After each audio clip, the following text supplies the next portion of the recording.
हर हर महादेव। कैसे हैं आप लोग? आप सभी दर्शकों का हमारे YouTube चैनल पर हार्दिक स्वागत है। आज के इस वीडियो में हम आप लोगों को एक ऐसे शक्तिशाली प्रयोग के बारे में बताने जा रहे हैं जिसे आपको ब्रह्म मुहूर्त के समय में करना है, क्योंकि ब्रह्म मुहूर्त का जो समय होता है वह बहुत ही ज़्यादा पावरफुल होता है। अगर आपकी किसी भी प्रकार की कोई इच्छा है जो लंबे समय से पूरी नहीं हो रही है, आप किसी भी जीवन के जंजाल में फंसे हुए हैं, तो ऐसे में आपको सुबह ब्रह्म मुहूर्त में उठने के पश्चात सबसे पहले तो अपने इष्ट देव को प्रणाम कर लेना है। आप जिस भी देवी देवता को मानते हैं उन्हें प्रणाम कर लेना है। उसके बाद तमाम देवी देवताओं को मन ही मन नमस्कार करें और आपकी जो इच्छा है उसे मन ही मन एक बार सोच लीजिए और सभी प्रकार की क्रियाओं को सोचते हुए परमात्मा को समर्पित कर दीजिए। उसके पश्चात आपको मन ही मन जो हम मंत्र बताने वाले हैं उसका 11 बार उच्चारण करना है। और ब्रह्म मुहूर्त में ही क्यों? क्योंकि मंदिरों का पट ब्रह्म मुहूर्त में ही खुलने लगता है। चिड़ियों के चहचहाहट, मंदिरों की घंटियों की टन और शंख की आवाज़ हमें ब्रह्म मुहूर्त में ही सुनाई देने लगती है। तो इसी समय आपको उठना होगा, मतलब कि आपको प्रतिदिन ब्रह्म मुहूर्त में उठना होगा और जो हम मंत्र बताने वाले हैं, जिसे हमने सन्यासी बाबा की कथाओं में सुना है, उस मंत्र को आपको 11 बार बोल देना है। आप पूरा प्रोसेस समझ लीजिएगा, तब कल सुबह से ही इस प्रयोग को करना शुरू कर दीजिएगा। और वीडियो के लास्ट में एक सावधानी बताई है हमने, उसे जरूर सुन लीजिएगा, वो बहुत काम की है। और उसे आपको आज से ही, अभी आप वीडियो देख रहे हैं, उस जो हमने चेतावनी बताई है, सावधानी बताई है, उसे आज से ही आपको अप्लाई करना है। आपने देखा होगा कि हमारे शास्त्रों में सुबह के समय को कितना महत्वपूर्ण और लाभदायक बताया गया है। जो भी व्यक्ति सुबह ब्रह्म मुहूर्त में उठ करके भगवान का पूजा पाठ कर लेता है, जब तब कर लेता है, तो उसके जीवन में, उसके घर में हमेशा पॉजिटिविटी बनी रहती है, उसका परिवार हमेशा खुश रहता है। और इस मंत्र का 11 बार जप करने के बाद आपको फ्रेश हो जाना है और सूर्यदेव को जल दे देना है। मंत्र हम बताने वाले हैं, आप ब्रह्म मुहूर्त में उठ करके अगर यह प्रयोग कर लेते हैं तो इससे न सिर्फ आप अपने जीवन को बेहतर बना सकते हैं, बल्कि आप अपने जीवन की हर परेशानियों से बड़ी आसानी से छुटकारा प्राप्त कर सकते हैं, क्योंकि सभी प्रकार की दिव्य शक्तियां आपकी हेल्प करने के लिए तैयार रहती हैं। अपनी कोई भी इच्छा पूरी करवाने के लिए हम ब्रह्म मुहूर्त में ही लॉ ऑफ अट्रैक्शन जो है उसका भी हम प्रयोग करते हैं। सुबह के समय में पूरा माहौल बिल्कुल शांत होता है, इसलिए हम कहते हैं बच्चों को कि सुबह ब्रह्म मुहूर्त के समय में उठ करके अगर तुम कोई पाठ याद करते हो तो वह बहुत जल्द याद होता है और वह जल्दी भूलता भी नहीं है। अगर आप ब्रह्म मुहूर्त में उठ कर के किसी भी प्रकार की कोई कामना सिर्फ बेड पर बैठे बैठे ही सोचते हैं और 11 बार इस मंत्र का उच्चारण कर देते हैं, तो इससे आपकी वह मनोकामना पूरी हो जाती है। आज के इस वीडियो में हम आप लोगों को एक ऐसे ही शक्तिशाली मंत्र के बारे में बताएंगे जिसे आपको ब्रह्म मुहूर्त में उठने के पश्चात बिना जमीन पर पैर रखे आपको उस मंत्र का उच्चारण कर लेना है। कितनी बार? 11 बार।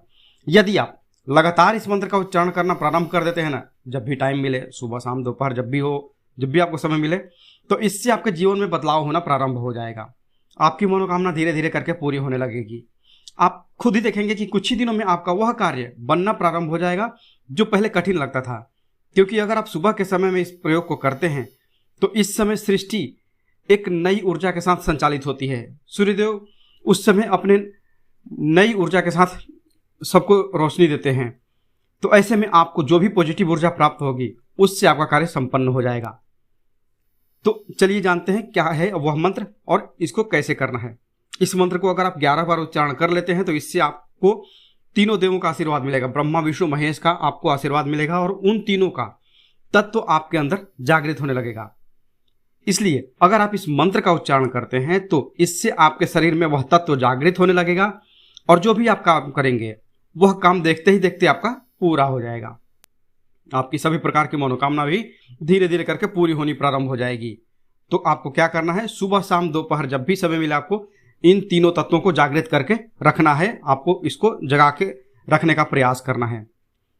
कहा जाता है कि सुबह में आप जिस प्रकार का कार्य करेंगे ठीक उसी प्रकार आपका पूरा दिन गुजरने लगता है। इसलिए हमेशा सुबह के समय ही भगवान की पूजा पाठ मंत्र उच्चारण में अपना समय लगाना चाहिए, ताकि आपका पूरा दिन बेहतर तरीके से गुजरे और आपके घर में पॉजिटिव एनर्जी का वास हो, किसी भी प्रकार की नेगेटिव एनर्जी आपका कुछ बिगाड़ ना पाए। तो आप प्रतिदिन रोजाना ब्रह्म मुहूर्त में उठने की आदत बना लीजिए और इस मंत्र का उच्चारण करना प्रारंभ कर दीजिए। अब चलिए जानते हैं पूरा प्रोसेस क्या है और कैसे मंत्र आपको जपना है। बिस्तर से आप उठ गए, फिर दोनों हथेलियों को आपस में मिला लीजिए। उसके बाद भगवान का पहले स्मरण कर लीजिए, उसके बाद मंत्र का जाप कर रहे हैं। भगवान का स्मरण कर लीजिए।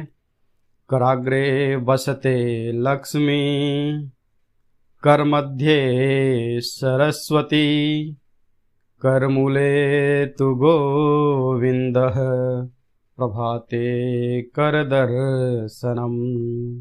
समुद्रवसने देवी, पर्वतस्तन मंडले, विष्णुपत्नी नमस्तुभ्यं, पादस्पर्शं क्षमस्व मे।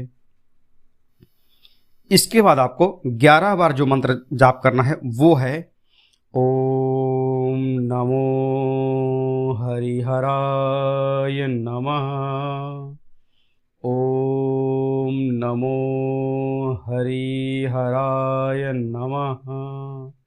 इस मंत्र का आपको 11 बार उच्चारण करना है। फिर उसके बाद बिस्तर से उतर जाइए, धरती माता को प्रणाम कर लीजिए। उसके बाद आप अपना डेली रूटीन जो है, डेली आपका शेड्यूल जो है उसको पूरा कीजिए, नहा धो करके फ्रेश हो जाइए। सूर्य भगवान के उगने से पहले ही जब उनकी लालिमा रहती है तभी सूर्य भगवान को एक तांबे के लोटे में लाल फूल डाल दीजिए, थोड़ा सा गुड़ डाल दीजिए और काला तिल डाल दीजिए। ये तीनों चीजें डाल करके और सूर्य भगवान को जल दे दीजिए। जल किस मंत्र से देना है? ओम सूर्याय नमः। 5 बार मंत्र बोलते हुए यह सूर्य भगवान को जल दे दीजिए। आपने ब्रह्म मुहूर्त में ही ये तीनों काम पूरा कर लिए हैं। आपने प्रातः स्मरण कर लिया, आपने जो हमने मंत्र बताया उसका जाप कर लिया 11 बार, फिर आपने सूर्य भगवान को जल दे दिया। कुछ लोग होते हैं जो 8-9 बजे के बाद, 10 बजे के बाद भी सूर्य भगवान को जल देते हैं। कोई असर नहीं करेगा, आपका कोई फायदा नहीं करेगा, क्योंकि चाय में चीनी अगर 2 के जगह 4 चम्मच आप डाल देंगे तो वह चाय आपका किसी काम का नहीं रहेगा। वो चाय आपका जहर हो जाएगा, आप पी ही नहीं पाएंगे एक घूंट भी। उसी तरह से सूर्य भगवान को जो हम जल देते हैं वो भी सूर्योदय के समय ही होना चाहिए, जब उनकी लालिमा रहती है तब आप सूर्य भगवान की आंखों में आंखें डाल करके जल दे सकें, उस तरह से। तो आपको ये तीनों चीज कर लेना है। इस वीडियो को आप हर हिंदू भाई तक शेयर करिएगा। हर हिंदू भाई बहनों को यह सावधानी रखनी है, तभी आपका घर उन्नति करेगा। मेरी यह बात गांठ बांध लीजिए, बस कुछ ही दिनों में आपको फर्क नजर आने लगेगा। आपको अपने घर में कभी भी किसी भी प्रकार की अगरबत्ती नहीं जलानी है, चाहे वह रोज की पूजा हो, मंदिर की पूजा हो या कोई भी बड़ा धार्मिक अनुष्ठान हो। आप केवल धूप का प्रयोग करेंगे और सुबह शाम केवल कपूर की ही आरती करेंगे। या तो आप सरसों के तेल का दिया जलाइए या फिर तिल के तेल का दिया जलाइए, पर अगर आप घी का दिया जलाना चाहते हैं तो आप अपने लिए जो खाने का घी लेकर के आते हैं, 1 किलो आधा किलो का पैक, उसमें से थोड़ा सा घी साफ निकाल लीजिए, एक अलग डब्बे में रख दीजिए पूजा वाले जगह पर। फिर उस घी में से दिया जलाइए। पूजा के नाम पर 50-100 ग्राम वाला घी का दिया मत जलाइए, उसमें चर्बी होती है। फिर पूरे घर में सनातन धर्म के देवी देवताओं के अलावा किसी भी बाबा लोग की फोटो या मूर्ति आपके यहाँ नहीं होने चाहिए, चाहे वह फिर साईं बाबा की ही क्यों ना हो। और घर में किसी भी कारण से ना तो आप लोबान जलाएंगे और ना ही उसकी अगरबत्ती जलाएंगे।